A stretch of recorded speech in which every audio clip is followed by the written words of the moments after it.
far too long since we had a reason to return to the wonderful and deadly world of Pandora. But now it's time with Gearbox's awesome shooter, Borderlands 2. The original hooked me with its great gunplay, constant stream of loot, and generally hilarious writing, but had plenty of room to grow. A few minor complaints aside, developer Gearbox has succeeded in making the sequel an improvement over the first in every way. Everything must die! I'm racking my brain trying to think of a name for that diamond pony I bought. I was going to call it Piss for Brains in honor of you, but that just feels immature. Hey, maybe Butt Stallion?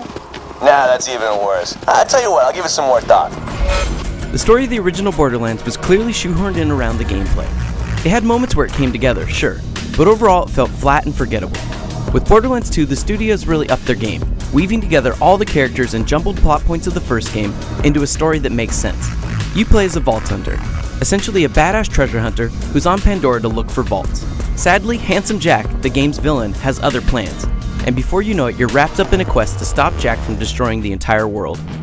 The story's a bit cliched, I know, but it serves as an easy-to-understand backdrop for the excellent writing. Borderlands 2 really pushes the witty writing and crude humor that came out in much of the first game's DLC, with quests that introduce you to a number of bizarre and funny characters. Got a very important tea party coming up, and my date is missing, and I am not going stag! Don't even suggest it! The main story has the odd moment that even manages to be touching, though this often feels a bit out of place considering the rest is filled to the brim with creative and well-written gutter humor. Boner farts. That's right, we're calling them boner farts now. Gearbox has done a better job this time around with making your character feel more like your character. While the options are still really limited, they've added the ability to change the skins on your head and your body. More importantly, they've reworked much of the interface, resulting in a number of improvements to the overall experience.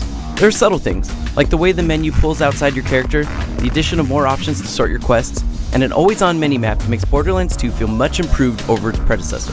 The sense of place in the world of Pandora has never been stronger either.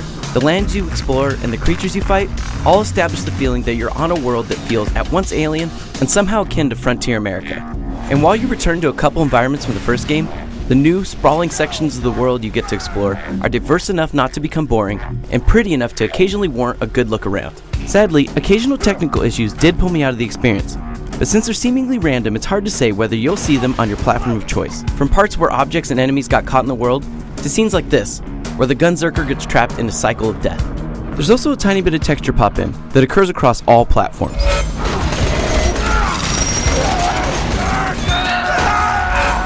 Progressing through the story so you can see those credits roll is a perfectly fine reason to play through Borderlands 2, but for many more people, it's the grind that's the most rewarding. Just like Diablo, randomly generated loot drives the gameplay experience. Each time you gun down an enemy or tear open one of the many chests and containers, there's the chance that a shiny new gun will tumble forth. The best moments come from running up to a freshly discovered weapon, comparing its stats against those of your current loadout, and then equipping it to see how it works. When you strive to get past a really tough quest or boss fight, and you get that one gun that perfectly suits your playstyle, it's just so damn rewarding. Of course, all that killing and looting nets you levels, which you can use in Borderlands 2's revamped skill tree system. Outside of each class's unique ability, the original Borderlands didn't do much with the skill trees to make each branch feel all that different or more viable than the others. This is not the case with 2, where each class's skill tree not only has more skills to put points into, but each branch has good enough powers that you'll feel hard-pressed when choosing where to allocate points. While not all the classes can create super diverse builds, Borderlands 2 definitely manages to make skill trees feel more significant, and to make classes feel much more adaptable to your playstyle. The game's 4 classes all play great too, and who you pick really just comes down to your playstyle. If you want to be super aggressive, you can check out the dual-wielding maniac that is the Gunzerker, or the turret-slinging commando.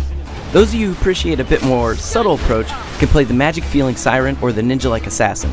They're all worth playing, and after you finish the campaign and then play it again on a New Game Plus, you could always roll a new character for another go. If going through 30 plus hours of shooting and looting alone sounds boring, you can always join up with up to 3 other players in Borderlands 2's seamless co-op. If you join a friend's game, you can complete quests you've already finished, and if you do quests you haven't discovered, you'll always have the option to skip them in your base game. It's really smartly done.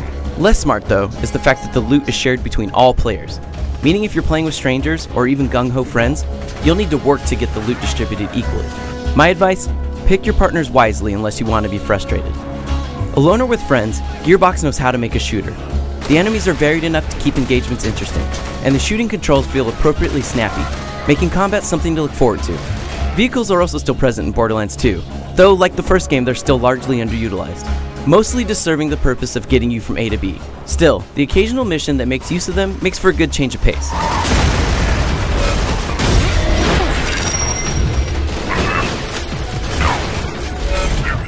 While some things like the visual customization to characters don't go far enough, and there are a few annoying technical issues, Borderlands 2 is a great improvement over its predecessor. The humorous writing will have you laughing, and if you're susceptible to loot addiction, you'll find an ample supply to collect, collate, and pine after. With fantastic shooting and hours of game to play, and then play over and over, Borderlands 2 is a shooter no one should pass on. For more on Borderlands 2, you can go to IGN.